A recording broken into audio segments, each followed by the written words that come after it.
Before you get to the shop today, you need to listen to this.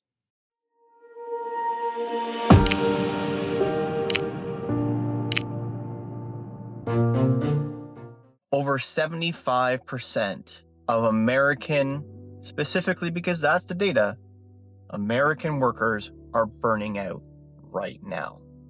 This isn't just mechanics, this is the entire workforce. So there was a major workforce study done that showed this, and I'll put the link in the description down below from where I gathered this information from.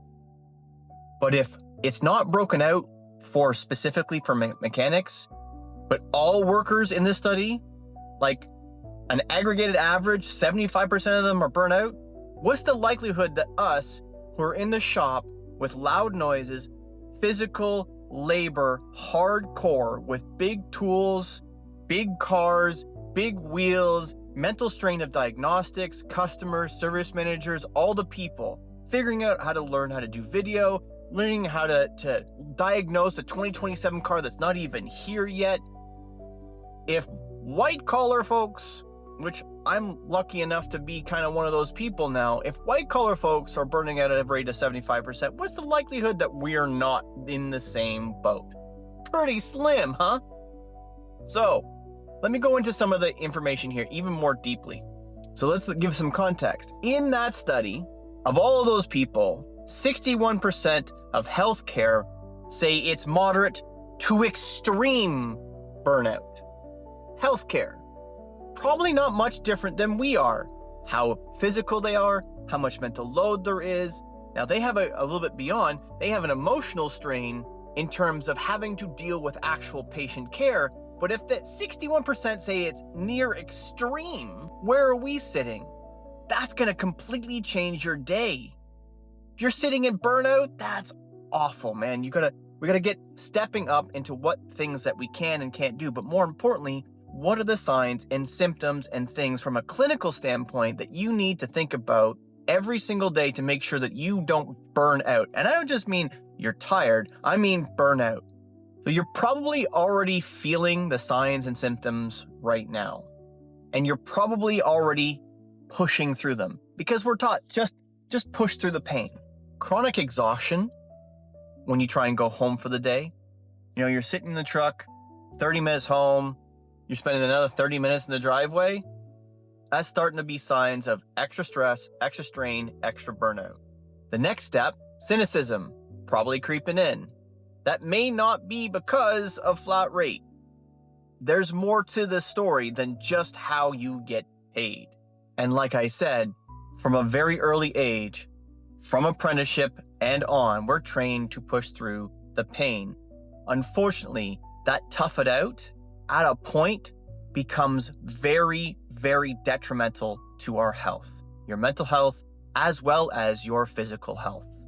Now, like I said, the fastest, biggest, most blatant trigger for burnout isn't necessarily what you believe it to be. Heavy workloads, yes, that is going to be a trigger for burnout. Thinking about the 10, 15, 20 work orders you have in the queue in terms of your work in progress, all of the things that are coming in a day, how many cars you're working on.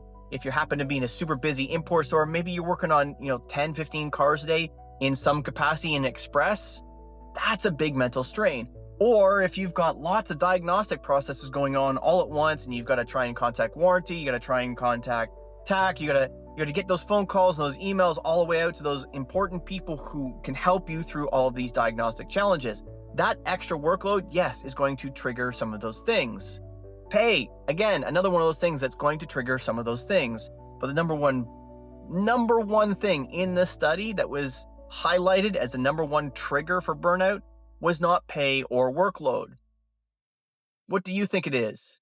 I bet you it's not the thing that you thought. It's lack of recognition. Let that sink in for a second. Leaders not recognizing when their teams are overworked, overburdened, underpaid, undermanaged, overstressed, overanxious, all of those things. And because they're not understanding those things, they're not recognizing the folks that they lead. Now, taking that one step further, we have added stress and strain in this industry right now. You talk to or go to any event in any automotive space right now, as well as other spaces that we fix as mechanics, HD, aviation, marine, AI is a thing. So much so that it's causing extra strain and pressure. There are those who don't understand that AI is there to help us, support us, move us through, but there's a lot of fear that it's going to take away a lot of jobs. It's going to help us do better work. Unfortunately, if it's not communicated well, it's going to look like it's going to take jobs. That's going to add pressure and strain to us in the shop. Now, here's the truth in terms of what the data supports. Technicians who develop leadership and communication skills alongside their existing technical skills, the stuff that you do with your hands, the stuff with your brain, the communication skills, your character skills, and your leadership skills, those are the things that are the least replaceable by AI.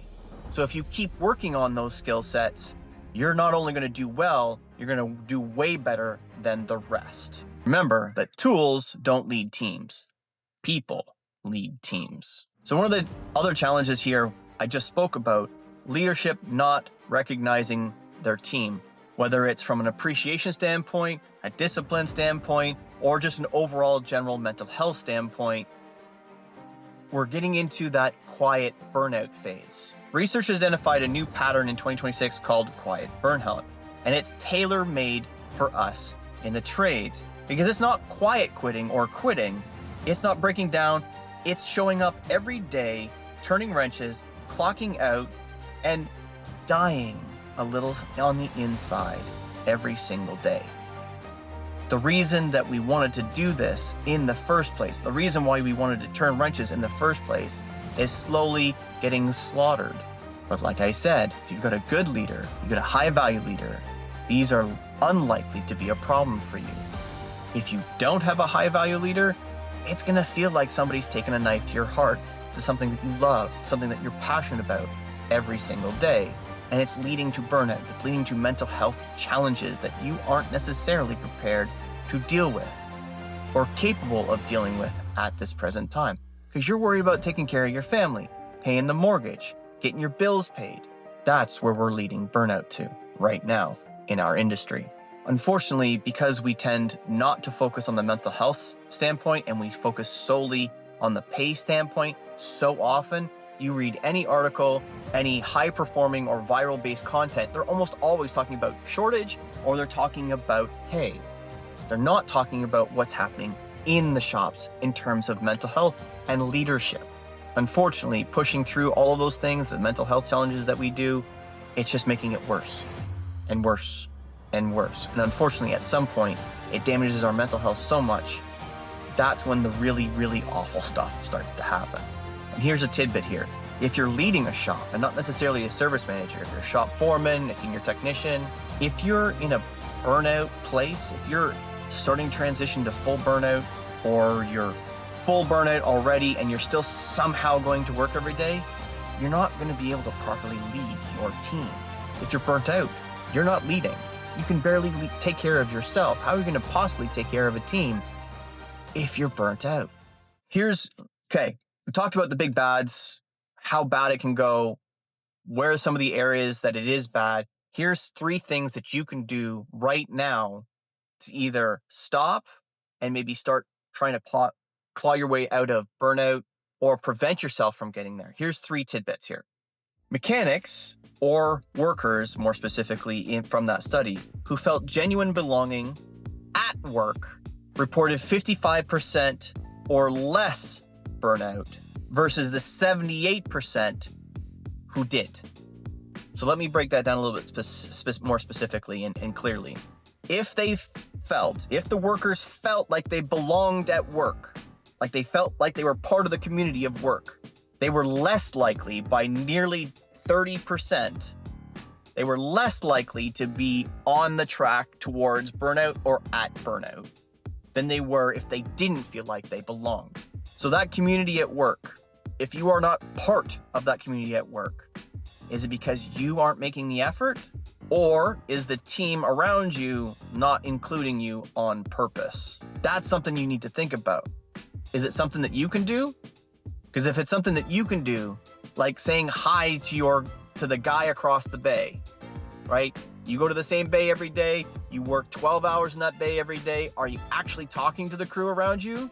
Are you actually engaging in relationship building dialogue? Or are you just doing the work, going home? Now, for some, that sounds like an ideal world. Just going to work, doing the work, going home.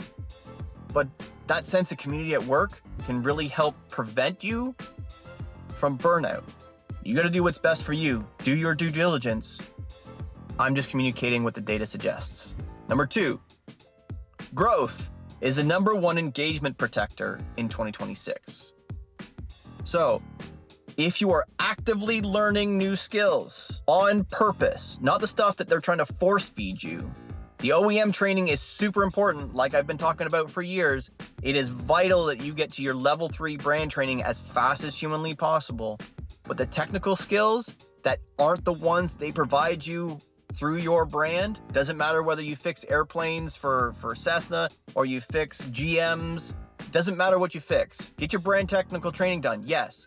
But the stuff that they don't provide, the communication skills, the emotional coping strategies, the team leadership training, those kinds of things, those who are acquiring that information are less likely, significantly less likely by like 40% to be experiencing burnout than those who are.